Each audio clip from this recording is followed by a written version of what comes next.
बेटी बन करके रहना बेटा, ये ध्यान देना। बहू समझ करके मैं आई हूँ ये मत समझना, ये समझना कि मैं घर में बेटी बन के आ गई, ये समझ के इतना इज्जत आपको बहुत मिलेंगे, ये कर्तव्य आपका है। जय जोहार संगवारी हो, नमस्कार, हेलो फ्रेंड्स, मैं लता जंगेल सीजी ब्लॉगर लता और उनमें आप सभी का स्वागत करती हूँ।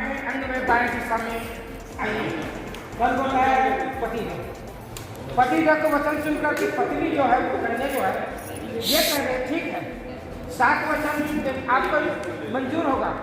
मेरा जो 7 वचन है तो मैं आपके बारे में स्थान ग्रहण करूँगे, उतने में वो यही कहते हैं कि ठीक है अपना 7 वचन तो सुना दीजिए। इसमें पहला वचन यही है, तीर्थव्रतो ज्ञापनम यज्ञदानम मया तदीकम यदि कुर्यात।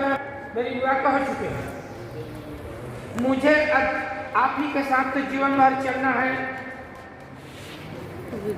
आपसे मिलकर तो रहना है। हे स्वामी, यदि कभी जीवन में आप तीर्थ यात्रा कर रहा हो, व्रत उद्यापन पूजन पाठ दान पुण्य कर रहे हो तो साथ में मुझे भी लेकर के चलना। एक कन्या का पहला वचन है। दूसरा वचन है, हत्या प्रधान यदि अंतकीर्ता कब्जा प्रधान यदि पूजिए तम वामन गमाना पिता तदीय जगह कन्या वचन समझती है। कन्या का जो दूसरा वचन नहीं करती यही है, यह है प्रतिदिन मनुष्य का जो जीवन है 84 लाख योनि की भटक करके आए, 84 लाख योनि भटक करके मनुष्य योनि में तो आ चुके हैं, परंतु कर्म को मनुष्य को तो भूलना नहीं चाहिए। आप जो है धर्म कार्य कर रहे हो, मनुष्य का कर्तव्य है देवताओं का पूजन पाठ करना, पितरों का पुण्य दान करना, कभी ना भूलें। जीवन में यदि ये कार्य कर रहे हो तो साथ में मुझे भी लेकर के चलना। तीसरा है, कुटुंब रक्षण भरने पदीयम क्रिया पशुनां परिपालनम च वामन गमया पिता तदीयम जगादिकन्नम वचनम तदीयम। कन्या का तीसरी वचन है, पारिवारिक जीवन में सबसे पहले आपको यही कर्तव्य होगा कि कुटुंब का रक्षा करना, परिवार का पालन पोषण करना। आज से कड़ी मेहनत भी करना पड़ेगा, आप पीछे न हटना, क्योंकि विवाह के बाद पहले तो आप अकेला भी थे, आज दोनों बन चुके हैं शास्त्र के अनुसार। आज अपने बंधन के अनुसार से परिवार के साथ मिलकर चलना और परिवार को लेकर के जो भी खर्च है वो अदा करना आपका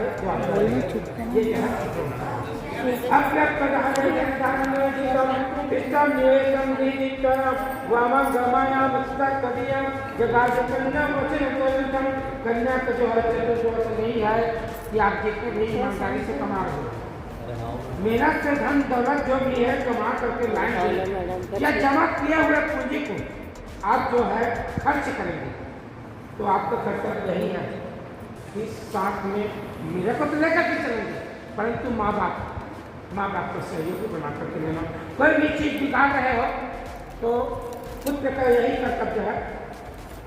पिता जो है 3 बार पुण्य कमा सकता है, पिता का पुण्य 3 बार मिलता है, उसके बाद चौथे बार पिता को स्वयं पूजा पाठ करेगा, अपना जो भी है गुरुदेव धर्म जो भी मानता होगा उसका पूजन पाठ करेगा, तभी पिता को भी पुण्य मिलता है। अन्यथा पिता को 3 बार पुण्य अपना मिल चुका है। तो सबसे पहले माता पिता को जन्म देना पहला पुण्य है, दूसरा बार पढ़ा लिखा करके बड़ा करना तीसरा पुण्य, चौथे बार बेटा का विवाह या बेटी का विवाह करना, एक पिताजी को 3 बार ही आशीर्वाद पुण्य मिलता है। उसके बाद स्वयं को पिता पूजन पाठ करेंगे तभी पुण्य कमा सकता है, अन्यथा पुण्य के भागी नहीं बन पाता। वो तो पिताजी है, तो पिताजी जब बच्चा को जन्म दिया है तो पिता और बहू का है, क्योंकि बहू जो है बेटी दूसरे की ठीक है, घर में जा रही है, वो भी बेटी बन सकती है, स्वयं के हाथ में।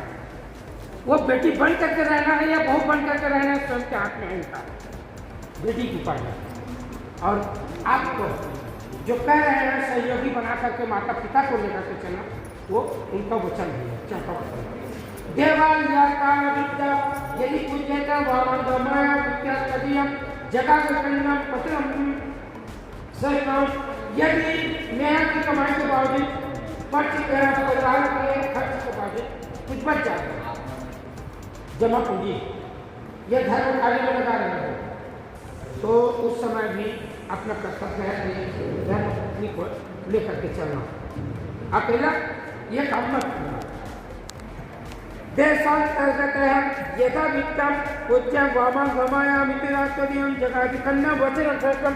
कन्या की जो छठी वचन यही है कि गृहस्थ में काम आने वाले वस्तुएं यदि आप खरीद रहे हो या घर की कोई चीज भी बेच रहे हो तो आपका कर्तव्य यही है कि समय पर बिकता भी है और खरीदते भी है, परंतु सहयोग साथ में घर में बुजुर्ग जैसे है तो बुजुर्ग को एक बार निर्णय ले लेना चाहिए जिसमें हमको भी संतुष्ट हो और घर वाले को भी संतुष्ट हो कि हाँ पूछ के और काम किया तो स्वयं छुप के तो नहीं किया, उससे बदनामी से बचना स्वयं को रहता है।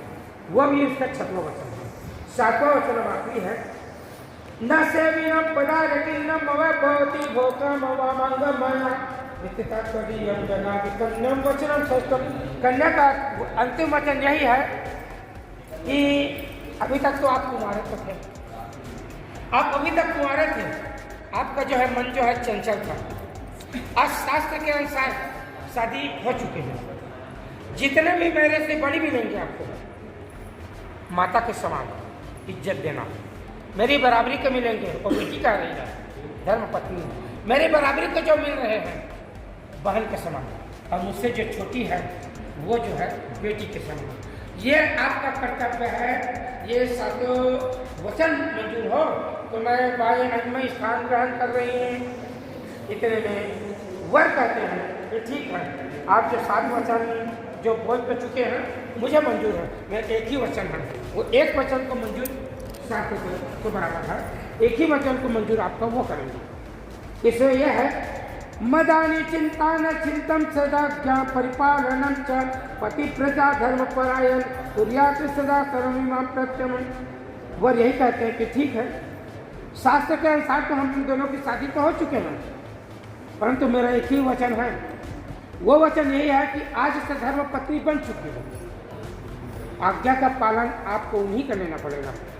जिस तरह कुछ सोच भी रहे हो सलाह उन्हीं से लेना पड़ेगा आपको, स्वयं से आप जो कुछ नहीं कर सकते, क्योंकि धर्म पत्नी बन चुके हो समाज के बीच में।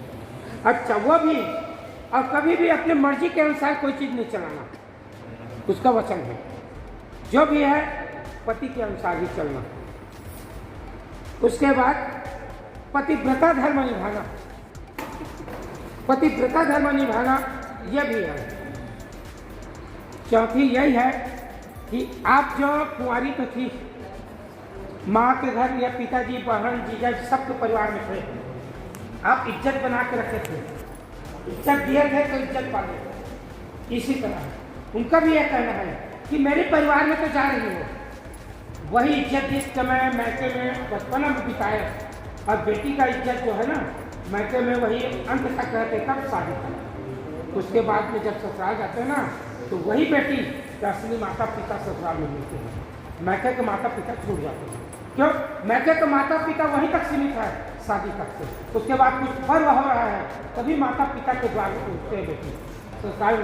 और अंत तक जो बेटी की शादी हो चुके हैं वो बेटी का अंत तक घर वही रहते हैं, जो पति रहते हैं साथ में, और वहाँ भी माता पिता मिलते हैं, वही असली माता पिता है। आज से आप भी यही वचन लो कि आज से मैं माता पिता के रूप में मानूंगी, और साथ में मैं वहाँ बहू नहीं कहला करके बेटी कहलाऊंगी। वो आपके ऊपर जितना इज्जत पा सकते हो दे सकते हो आप, उतनी इज्जत आपको मिलेगी ससुराल में। ये कुछ तो ऐसा भी है, माँ के घर से कुछ सीख के भी जाते हैं, और सीख के भी जाते हैं कुछ छोड़ भी जाते हैं, पूरा नहीं सीखते हैं। जो सीखते हैं ससुराल में जाने के बाद सीखते हैं। जितना भी सीखना है बचा हुआ वो ससुराली में सीखना है, वहाँ भी माँ मिल रहे हैं। जो भी है माँ से राय ले लो कि माता जी कुछ एक चीज़ बनाता है, कैसे बनाना है नहीं मालूम है तो माँ राय बताएंगे ही आपको, सीख जाओगे। इज्जत माँ को भी आपको भी लगे, माँ को भी खुश है कि बेटी जो है मुझे तो राय लिया। ये कर्तव्य आपका है।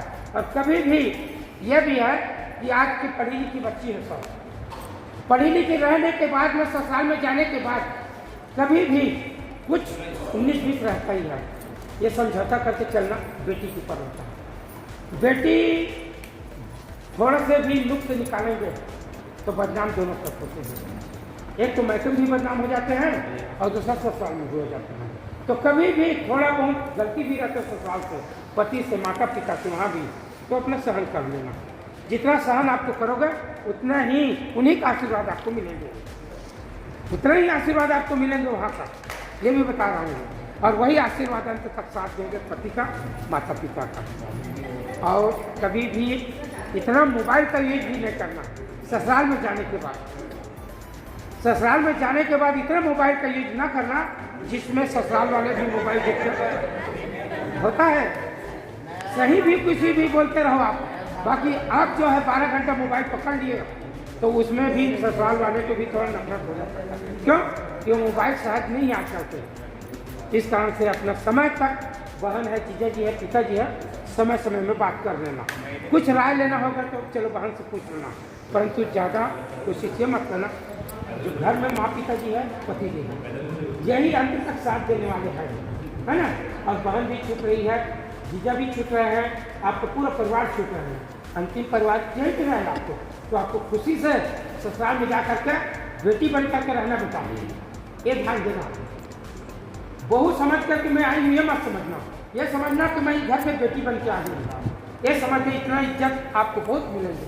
ये कर्तव्य आपका है, यही जो है एक ही वचन पति का है। अब ये वचन आपको भी मंजूर होना